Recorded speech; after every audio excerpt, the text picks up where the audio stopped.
Seja muito bem-vindo. Esse é o 29º episódio do podcast Rotina Funcional. Aqui irei falar sobre como ter mais energia, prazer e produtividade, levando em conta algumas melhoras da rotina que eu entrarei em detalhes. Eu sou o psicólogo André e atuo com atendimento clínico, ajudando, entre outras situações, as pessoas a melhorarem as rotinas. O tema do episódio de hoje é benefícios de práticas que fortalecem a mente. Então eu vou começar o episódio falando de uma frase que me marcou muito na minha infância, aí, que eu jogava xadrez viajando aí por Santa Catarina. Espero poder voltar e quem sabe viajar a mais lugares aí no futuro. E um dos lugares que tinha muitas competições, eu não sei como é que está hoje, tinha os torneios escolares, os estaduais, tinha muita competição, era São Bento do Sul, o técnico Sperbi. Também não sei se ele ainda está no comando, mas acredito que sim. Então ele colocava numa planilha, que no xadrez a gente tem um documento nas partidas pensadas aí que eles, digamos assim, ele afirma o que aconteceu no jogo, Eu anoto de uma cor, o meu adversário anota jogando do outro lado, depois se coloca o resultado na planilha, quem venceu ou se empatou, e ambos assinam e vocês entregam para o árbitro. Mesmo em jogos gravados hoje em dia, jogos que tem câmeras, que tem tabuleiros, que tem sensor que captam os lances, é um documento e continua sendo usado. Então, ainda assim, não perdeu parte da utilidade. A questão de passar as partidas para a internet e outros pontos que tinham antigamente nos jogos aí da Super Elite, não tem mais. Agora eles têm mesmo como um documento, como algo ali do jogo. Cada lugar tem as suas planilhas, Por exemplo, o torneio ele fornece a planilha para os jogadores anotar os lances e o jogador deve ter naturalmente aí a caneta. E nos torneios de São Bento do Sul era uma planilha pequena, bem compacta, muito interessante, e tinha uma frase, que é esse ponto que eu quero chegar. Uma frase muito interessante aí que o Sperbi colocava nas planilhas dele. O xadrez é a ginástica da inteligência, ou a ginástica da mente, algo nesse sentido. Frase de Goto. Não só o xadrez, eu vou puxar um pouco pro meu lado, vou falar um pouco da minha história, resumidamente, mas não é só o xadrez. Tem os outros esportes e as outras opções, como eu vou citar aqui. O xadrez é grandemente nesse sentido, ele ajuda bastante. E eu vou citar os benefícios reais que eu tive com uma prática, digamos, mais recreativa. Talvez eu consiga mudar essa característica com o tempo. Então, a intenção do episódio de hoje é contar a minha história com xadrez, assim como com outros vícios, digamos assim, com outros jogos, e possibilidades aí de vocês estarem fazendo a ginástica da mente. Até hoje eu faço. Quando eu não estou jogando xadrez, às vezes eu estou jogando algum outro jogo de lógica, de raciocínio, aí, como eu costumo zerar jogos que me motivam muito. Então é uma possibilidade. Eu vou falar sobre essas opções no episódio de hoje. Então eu vou começar um pouco na minha história do xadrez, Vou começar falando propriamente do xadrez. Eu comecei a jogar em 2006, eu estava na 4ª série, com 10 anos, no caso eu nasci em 96. E um pouco antes disso, em 2003, quando eu estava na 1ª série, comecei a ter xadrez como matéria, que é algo obrigatório nas escolas do município em Concórdia, Santa Catarina. É uma lei aí já antiga, que já formou diversos jogadores. E assim, você tem o xadrez como matéria e os professores de educação física que se formam no local, especificamente na Universidade do Contestado, que é onde eu me formei psicólogo, meus colegas de faculdade, digamos assim, eles têm a matéria xadrez ali, eles têm um professor aí, grande Abel, pai do Luiz Abel, pai do Luiz Gustavo, meu colega de colégio aí, e eles têm essa matéria e na grade municipal eles pegam 30 horas de educação física propriamente dita e 10 horas de xadrez. Então, assim, eles têm uma boa preparação na universidade local, embora professores de fora podem vir fazer esse serviço, só que talvez um ou outro caso aí de quem não tem afinidade com a modalidade vai precisar de um treino, vai precisar de uma preparação aí para conseguir ensinar xadrez nas escolas, que é algo, né, eu moro em Campo Belo do Sul, é algo que está começando a se criar aqui, está começando a ter o objetivo do extracurricular, quem sabe sem muita dificuldade, porque é uma cidade bem menor, consiga se levar xadrez para as escolas municipais aqui, que tem 4 escolas no município inteiro, né, tirando a creche e o pré ali que eles têm, né, o Pingo e o Pequeno Príncipe, então são 4 escolas propriamente ditas, e mais as escolas assim de interior, né, que não entra nessa lista, as escolas multisseriadas que diz, tem algumas ainda. Aí tem uma escola estadual, né, eu acredito que com o tempo eles consigam colocar nas municipais como matéria, se eles quiserem, né, e na estadual como algo extracurricular. Acredito que não está longe disso, até porque com 1 ou 2 pessoas já consegue suprir toda essa demanda. Mas enfim, falando de Concórdia, daí em 2013 eu tive matéria até 2006. Aí em 2006, quando estava no último ano da matéria, eu comecei a fazer extra classe. Eu achava que o extra classe era tipo uma recuperação, assim, para quem não ia bem nas notas. Mas na verdade era muito mais assim de quem gostava mesmo da modalidade, sabe? Era muito mais assim algo recreativo, digamos assim, para quem já gostava da matéria. Quem não ia bem na matéria, naturalmente era recomendado para essas aulas, para ter um pouco de noção e para passar de ano, que eram poucos casos assim, né? Não tem grandes dificuldades, grandes restrições de notas aí com o xadrez escolar. E quem gostava dele recreativo, né, dele nas horas vagas, ia para o período extra classe. E eu fui em 2006. Então tinha uma competição municipal, né, tem até hoje na verdade, só talvez tenha mudado o formato, mas é uma competição que era em equipe, né, 3 titulares e um reserva. O nome dela é Jogos Escolares de Santa Catarina. E daí em Concórdia a gente ia com uma equipe, no caso de Santa Catarina inteira a gente montava uma equipe. Em 2006 eu estava na 4ª série, né, eu comecei a gostar. Em 2007 eu consegui entrar para a equipe. Todos da equipe eram da minha turma, então todos eram da 5ª série. Eram 3 colegas, o Pedro, o Lucas e o Victor. O Lucas eu não tenho notícia de como está hoje, a gente não interagiu mais. O Pedro Henrique Bianchini, para quem quiser seguir aí no Instagram, é goleiro de futsal profissional, aí vi recentemente fotos dele viajando no mundo de novo. E o Victor Ferri aí é advogado, passou na OAB, está atuando com um escritório próprio aí em Concórdia. Eu sou psicólogo e jogo xadrez. Então, assim, essa era a nossa equipe. Uma equipe fortíssima, né? A gente jogou um torneio ali em 2007 para definir a equipe da escola. Nós ficamos nas 4 primeiras posições, todos da 5ª série. Né? Então, não tinha mais ninguém da nossa turma e todos que eram das outras turmas perderam. Então, a gente teve o resultado máximo possível ali, se eu não me engano, tá? Posso estar falhando em algum sentido. Isso em 2007. Aí a nossa equipe ela era da 5ª à 8ª série, então 2007 e 2010. Aí a gente jogou o JESC Municipal 2007, só que 2007 tinha a galera que estava terminando a 8ª série, né? Tanto no JESC como nos joguinhos. Os joguinhos escolares é algo só do município, que daí é 4 titulares, 4 tabuleiros. É mais parecido aí com joguinhos abertos e o LESC, digamos assim. É algo um pouco diferenciado, só que, se eu não me engano, não tem reserva. Pelo menos nós não tinha. A equipe Donações, se eu não me engano, era muito forte. Tinha 2 que eram professores nossos, uma coisa assim absurda, que daí eles levaram o título. Eles levaram o título, foram até campeões estaduais, se eu não me engano. Só não jogou o brasileiro porque houve um problema de logística. O Ladir aí, grande professor, foi inscrito no torneio que era de 15 a 17 anos.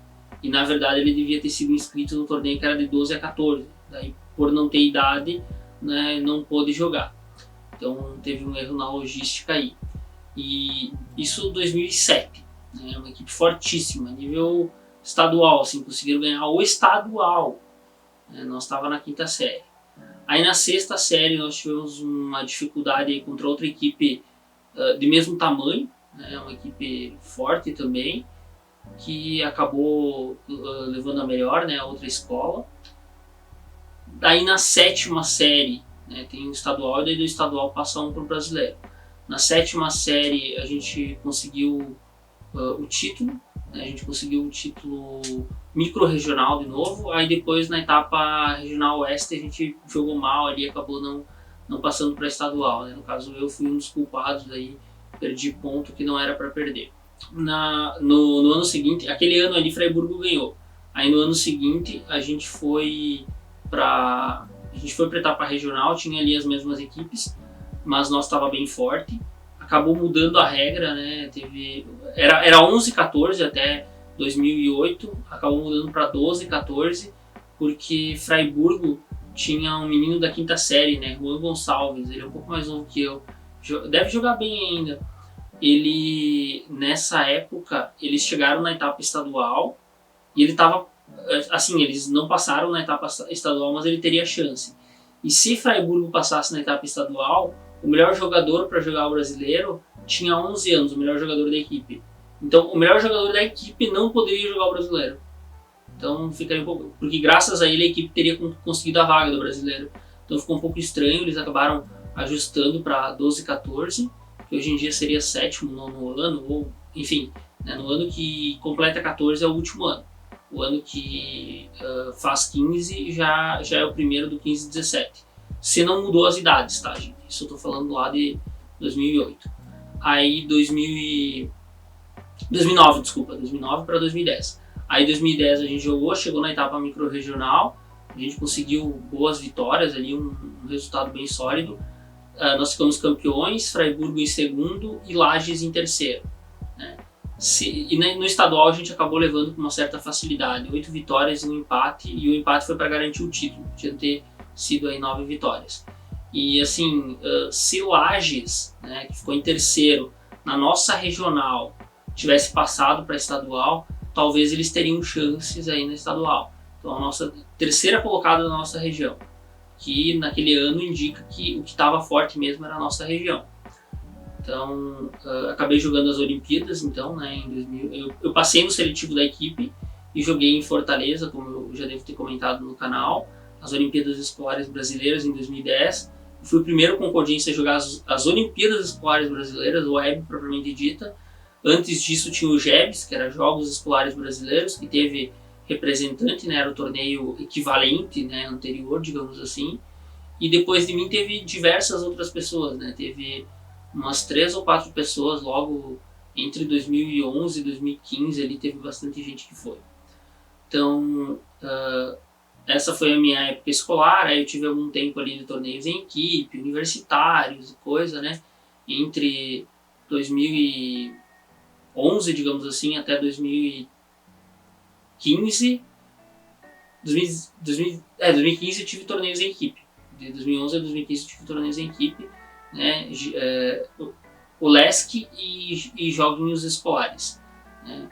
Tive esses torneios, joguei por Concórdia e no último ano, 2015, eu joguei os joguinhos por Chapecó. Aí 2013, 2014 e 2015 eu joguei JASC, que é Jogos Abertos, né, o adulto, por Joaçaba.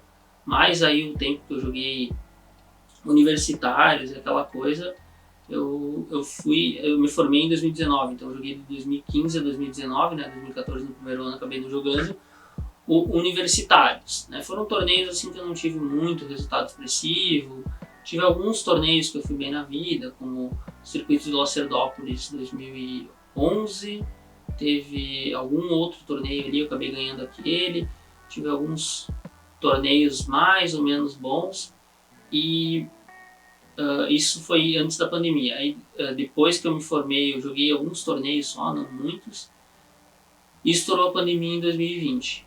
Ali eu jogava alguns torneios por ano, talvez 5, 6 torneios presenciais. Online é meio direto, que eu entrava em arena e coisa. Aí, em 2020 eu joguei um torneio, estourou a pandemia, aí eu não joguei nada, né, em 2021. 2020, para terminar 2021, eu não joguei nenhum presencial. Eu até tive oportunidade, mas eu não quis. Eu acabei optando por focar em outras coisas da minha vida, não joguei nenhum presencial. 2022 eu joguei 2 presenciais em Lages, que eu estou morando em Campo Belo do Sul. E assim, nesse tempo de 2020 para 2023, digamos assim, o que eu tive de xadrez bom, digamos assim, de resultados mesmo, foi na internet. Foram partidas na internet. Então eu derrotei inúmeros mestres, eu consegui ótimos resultados. Um jogador brasileiro que jogou a Olimpíada, o Ivan, o nick dele é derrotado no Lichess, ele jogou uma Olimpíada já pelo Brasil. Teve o Lupliasco, não sei como é que pronuncia, um argentino mestre internacional muito forte, que foi o mais forte que eu já ganhei. Talvez ele já tenha jogado a Olimpíada pela Argentina, então assim, tive uma boa experiência aí no online.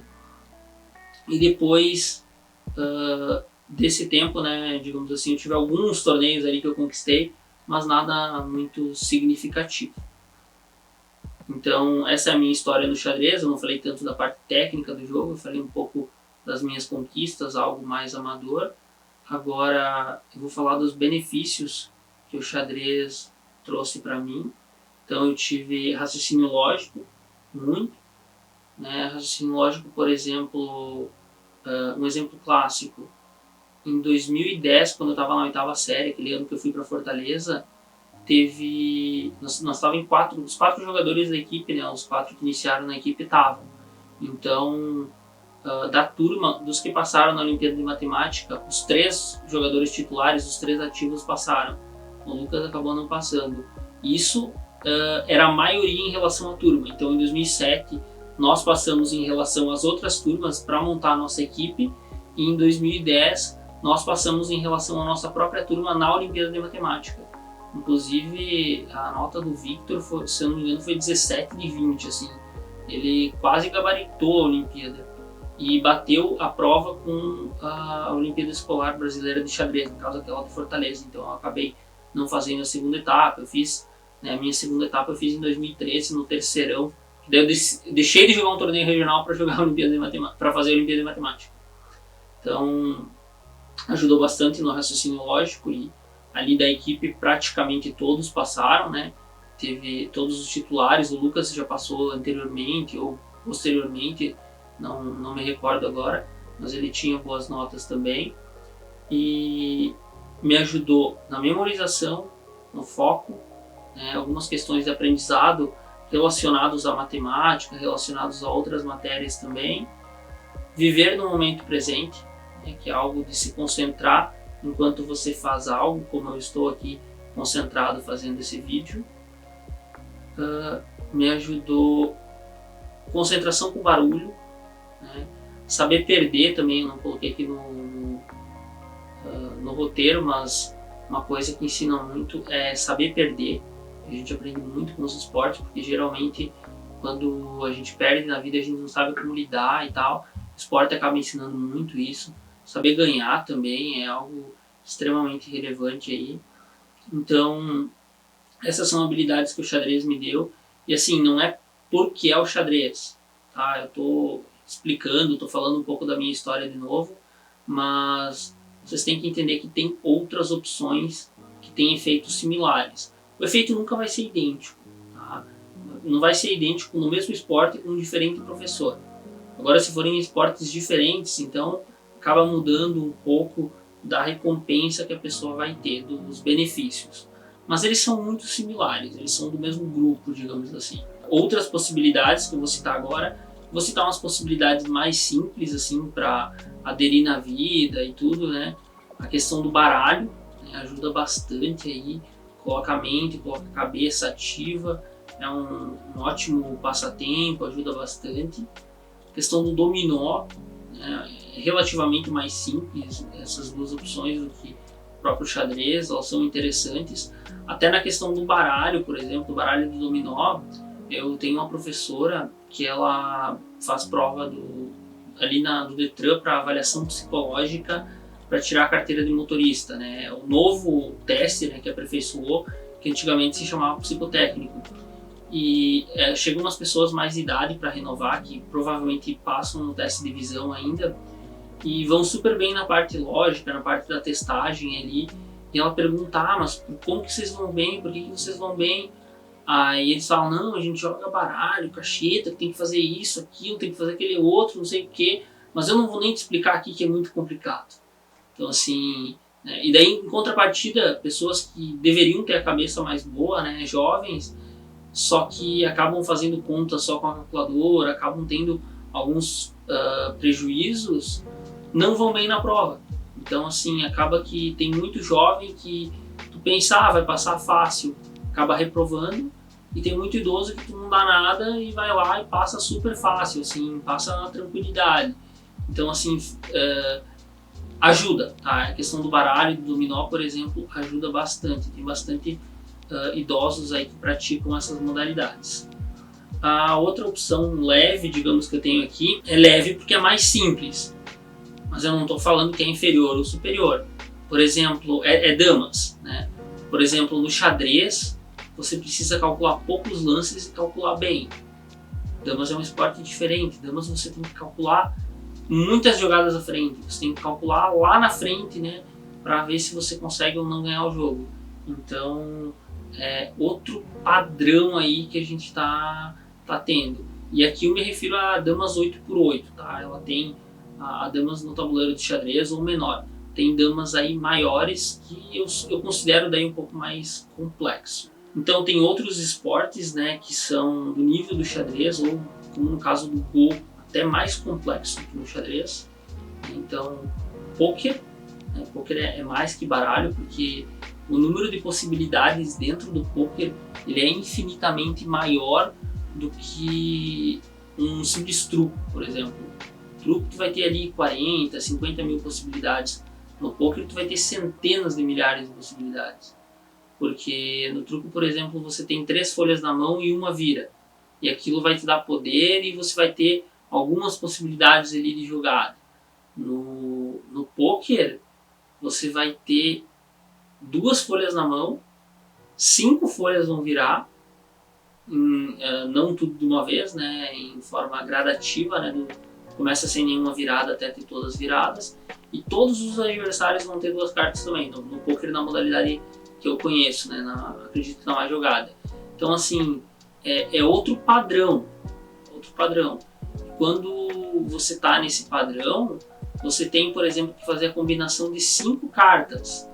E no truco você simplesmente prova quem é o melhor. Ali você tem que calcular, se virar tal folha eu ganho, se virar tal folha eu ganho também. Ganha no caso, né, você não sabe a folha do oponente, mas você imagina que ganha. E é algo relativo, vai ter apostas, vai ter blefe, é considerado esporte. Quando é considerado esporte, envolve uma pesquisa que tem que provar que é mais considerado um jogo que todos têm chance de ganhar, que envolve habilidade. As partidas elas muitas vezes acabam antes de mostrar as cartas. Então isso prova que o poker é um esporte. Já se for um jogo de azar que você não tem a mesma chance de ganhar que tem de perder, por exemplo, se no poker vocês estão jogando em 9 pessoas, você tem que ter 1/9 de chance natural de ganhar. Claro, se não vier cartas boas ou se você não jogar bem, é o fator decisivo. Mas você tem que ter, em tese, 1/9 de chance. E é o que acontece. É provado isso, tanto que é um esporte e exige muito estudo, tá? Não pensem que é só um jogo de baralho. Existem atletas profissionais que estudam aí suas 8, 9 horas diárias de pôquer e estão vivendo disso. É algo bem rentável, inclusive. Mais rentável que o xadrez. Né? Isso já foi provado há algum tempo. Mas é algo diferente, né? Poker, por exemplo, você consegue estar na internet jogando várias partidas ao mesmo tempo, se for um profissional, claro. No xadrez, não. No xadrez até consegue, né? Mas assim, de forma efetiva, não. Porque, por exemplo, no poker você joga 9, 10 torneios ao mesmo tempo e vai abandonando ou perdendo os torneios que tá mal e foca em 1 ou 2. Se você tirar um prêmio baixo nesse 1 ou 2, você compensa todo o investimento de todos eles e ainda tem retorno. Isso no poker profissional, claro. Então, é tudo uma questão de investimento. Continuando aqui, Go é um esporte extremamente complexo. Ele tem só um tipo de peça, só uma peça. Tem um tabuleiro que é quadriculado, mas você joga as peças nas entrelinhas do tabuleiro. Então, o quadrado tem a ponta, o contato dos cantos ali, e é aí que você coloca a peça. e você tem que conquistar espaço. Ele é significativamente mais complexo que o xadrez, até porque não existe uma posição inicial, você vai colocando as peças até dominar, e assim, o número de possibilidades é algo absurdo também, tanto no Go como no xadrez. Então é uma possibilidade de um esporte aí complexo.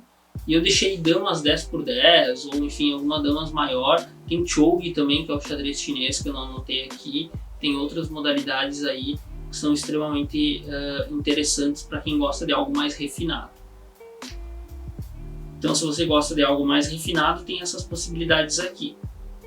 Tem as possibilidades fora dos jogos, então. Agora eu vou citar música, por exemplo, né? Instrumentos musicais e música no geral, como por exemplo cantar. É uma habilidade que exige os dois lados do cérebro, exige muito também, é extremamente relevante.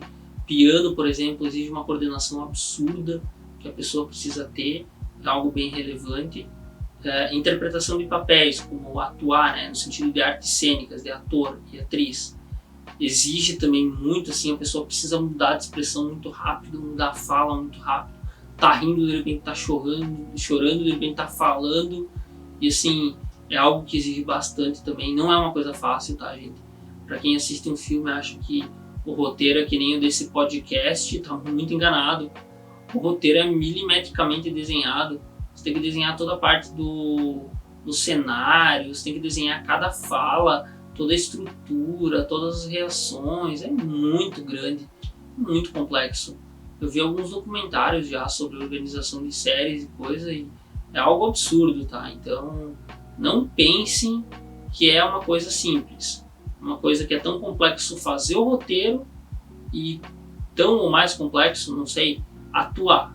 As duas coisas são extremamente complexas. Tanto que se vê gente aí parabenizando tanto atrizes, atores, bem como a questão aí de diretores que participam fortemente em suas obras.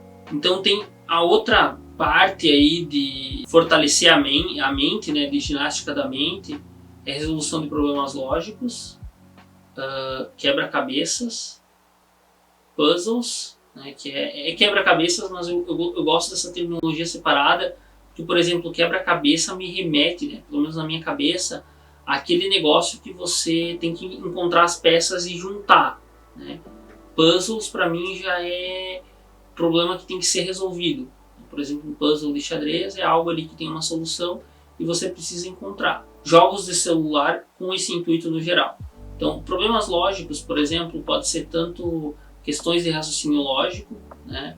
Eu lembro que sempre que eu ia estudar lógica de programação nos cursos de informática, eles começam com a definição de lógica e daí tem um monte de jogos, assim, de perguntas de lógica, que eu adoro isso.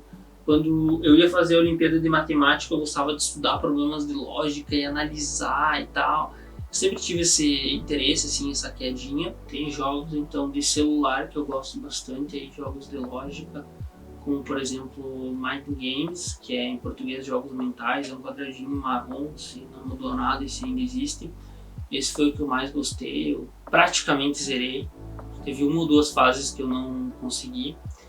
E ele tem inúmeras fases, como por exemplo tem os cubos de cores, assim, que você tem que deixar tudo da mesma cor, como um cubo mágico, e daí você tem que entender o padrão, tem que regular e tal. Tem de colocar o cavalo em todas as casas do tabuleiro de xadrez, né, que é um desafio xadrístico, muito interessante por sinal. Né. Tem o de colocar peças sem que elas se ataquem, né, as 8 damas no tabuleiro de xadrez, que é algo bem interessante, é um desafio clássico aí para quem gosta de xadrez. Tem o desafio de trocar bispos de lugares, né? Então você troca um bispo de lugar com o outro, sendo que eles estão atacados sem eles passarem por uma casa que o bispo de outra cor está atacado. Tem inúmeros enigmas aí muito interessantes de xadrez, tem uns enigmas de batalha naval que diz, que daí você tem lá que fazer umas contas, acertar umas coordenadas. Teve alguns de batalha naval que eu não consegui entender, né? Tem uns que você tem que mexer umas peças lá e chegar numa de trocar elas de lugar, né? Tipo damas, e tem um número de possibilidades que você consegue em poucos movimentos. Eu particularmente nunca consegui aí no mínimo de movimentos possíveis. Tem os de cores, talvez o mais marcante da minha vida tenha sido o dominó. O de dominó não é tão simples quanto jogar dominó. Ele é um jogo que você tem que fazer o seguinte: você tem que pegar a peça de dominó e fazer com que dê a mesma soma dos lados para baixo e nas diagonais. Então, por exemplo, tu pega duas peças de dominó na vertical, vai aparecer 4 números. Então tu pega 4 peças de dominó na horizontal, vai dar 4 por 4. Essa é a fase inicial. Então você tem que fazer todos os números que descem dar a mesma soma que todos os números do lado e as duas diagonais principais que se cruzam assim no meio. Aí essa é a fase fácil, digamos assim, o treino não é muito difícil. Eu acho que eu já fiz ela só de cabeça, assim, só imaginando, acho que eu já consegui, não tenho certeza. Aí o difícil começa quando é dominó 6x6, que você coloca 3 peças assim, né, na vertical e 6 peças na horizontal. Aí fica um 6x6, continua as duas diagonais e tem 6 fileiras e 6 colunas que tem que ter a mesma soma. Que, se eu não me engano, é de 13 a 22, alguma coisa assim. Nas somas baixas, por exemplo, 13, fica faltando peça baixa. Não pode repetir peça, tá? E nas somas altas, fica faltando peça alta. Né? Vai ficar faltando um 6-6, um 5-4, enfim. Então, o objetivo é que você coloque, né, todas as peças de forma alinhada e que atinjam esse número. O que mais me marcou, porque no começo, na primeira fase difícil, que tinha que somar 13, eu lembro que eu não consegui, eu intervalei, eu tentava um pouco, parava e tal. Eu cheguei a demorar umas 7 horas assim para conseguir passar aquela fase.